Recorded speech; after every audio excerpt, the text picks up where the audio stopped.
शेतकरी एकजूट जिंदाबाद, शेतकरी एकजूट जिंदाबाद। अरे शेतकऱ्याला देशधडीला लावणारं केंद्र राज्य सरकार मुर्दाबाद। अरे सोयाबीनचे खरेदी केंद्र पूर्ववतपणे संपूर्ण सोयाबीन खरेदी करेपर्यंत चालू राहिलेच पाहिजे। अर्ध्यापेक्षा जास्त शेतकऱ्यांचं सोयाबीन आणखी शिल्लक असतानाही खरेदी केंद्र बंद करणारं सरकार मुर्दाबाद। शेतकरी एकजूट जिंदाबाद।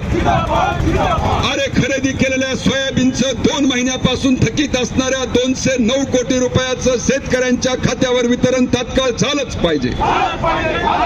अरे 2 महिन्यापासून खरेदी केलेल्या सोयाबीनचं बिल शेतकऱ्यांच्या खात्यावर वितरित झालंच पाहिजे।